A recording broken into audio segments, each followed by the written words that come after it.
We are on day 6 of the Russian invasion of Ukraine, and there is no indication that Russia will end its invasion anytime soon. While all other major Ukrainian cities are under the control of the government, intense fighting continues in various parts of the country. On your screens now is a map tracking the Russian assault. As you can see, Moscow has launched its attack from 3 main sides: the north, the south and the east. The areas marked in red is where Russia has made gains in the last 5 days. New satellite images show a Russian military convoy on the outskirts of Kyiv that is more than 40 miles long. The US expects Russian forces to try to encircle the capital in the coming days.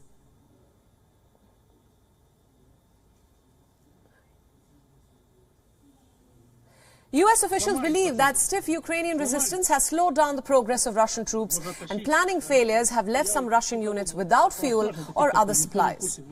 Ukraine's second largest city, Kharkiv, on Monday suffered major onslaught by Russian missile strikes. At least 11 people were killed on Monday. The city, located in Ukraine's northeast, has now become the source of main battleground in the past few days. This has prompted President Zelensky to accuse Russia of war crimes. Since residential areas with no forces were targeted, it has not been possible to independently verify the casualty figures as of now. On your screens right now is the apparent aftermath of Russian shelling in the town of Aslo in northeastern Ukraine. Footage released by Ukraine's defense ministry shows a destroyed building and rubble, with rescuers pulling the bodies from under the debris. According to preliminary reports, at least 6 people were killed in the strikes and several dozen people wounded.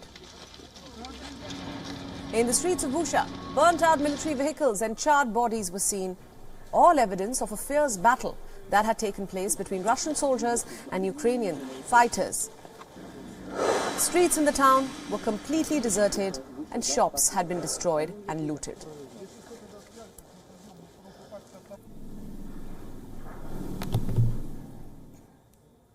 The United States, meanwhile, said that Russia used a vacuum bomb on Monday.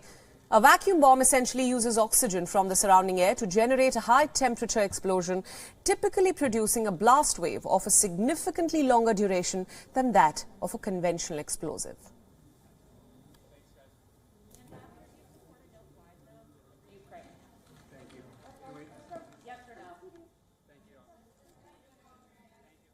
They are shooting us with missiles, ballistic missiles.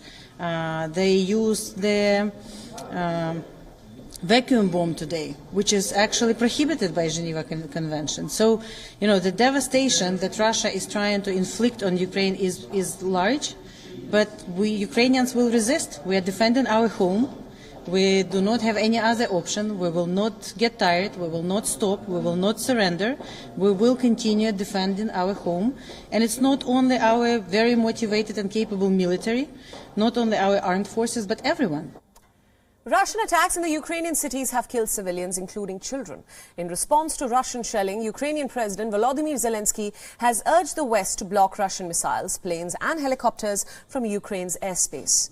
Since the beginning of its invasion of Ukraine on February 24th, Russia has launched 56 rocket strikes and fired 113 cruise missiles. Zelensky has accused Russia of committing war crimes and said that this should be brought before an international tribunal. Zelensky said that Russia continues to bombard Ukrainian cities even during the first round of talks in Belarus on Monday. Zelensky has insisted that it was time for the West to consider imposing a no-fly zone for Russian missiles, planes and helicopters.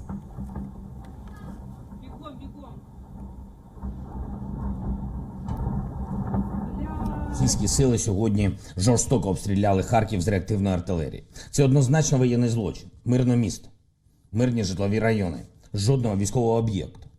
Десятки записів очевидців доводять, що це не окремий помилковий залп, а свідоме знищення людей. Росіяни знали, куди стріляють. Сьогодні за ініціативою російської сторони відбувся перший раунд переговорів між Україною і Росією. Ці переговори відбувалися на фоні бомбардування та обстрілів нашої території, обстрілів наших міст.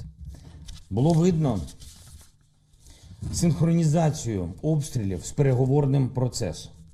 Я вважаю, що таким нехитрим способом Росія намагається тиснути. Не втрачайте час. Тактику таку ми не сприймаємо. Справедливі переговори можуть бути тоді, коли одна сторона не б'є по іншій стороні реактивною артилерією, саме у момент переговорів. But NATO is not planning to introduce a no-fly zone over Ukraine. It may not even move its troops into the country amid Russia's ongoing military operation. Meanwhile, NATO Secretary General Jens Stoltenberg was reported as saying that it has no intentions, the alliance that is, of moving into Ukraine neither on the ground or in the airspace. The White House also ruled out the idea of using US troops to create a no-fly zone over Ukraine. The White House further said that the move could lead to a war between the two nuclear powers, that is, the US and Russia.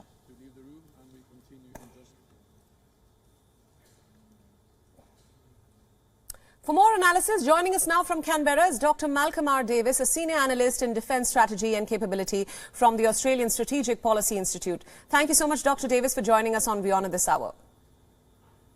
Thank you. Now, my first question to you, new satellite images show a Russian military convoy that has reached the outskirts of Kiev, and it is more than 40 miles long. What's your assessment of this? Look, I think what you're seeing now are the second and third echelon Russian forces coming into play. So what we've seen up until this point has been the first echelon forces, which have been relatively light in nature and fairly disorganized in terms of their application. And I think the Russians have taken a bloody nose as a result of the way they've conducted the war so far. So they're changing back to a more traditional approach of warfighting, where they apply overwhelming force and sheer advantage in numbers. And I think that's what you're seeing with this column. Right, absolutely. Now, the Ukrainian President Zelensky has accused Russia of war crimes for bombing the city of Kharkiv. There are also reports of at least 11 civilians killed. Yet Russia seems unfazed and is continuing its war on Ukraine. What will deter Russia at this point? I don't think anything will deter Putin. Because remember, it's Putin that is calling the shots here. There's already been reports this morning of thermobaric weapons being used against Ukraine, and we all saw the multiple rocket launch attack against Kharkiv last night. So we are in a more dangerous and destructive phase of the war where the Russians, as I said, are using overwhelming firepower to essentially blast their way to victory, to secure Kyiv and to remove the Ukrainian government. Now, whether that works is another question, but certainly the risk is greater civilian casualties going forward. Right. Just talking about the topic of sanctions now, the European Union has sanctioned top Kremlin-linked oligarchs at this point.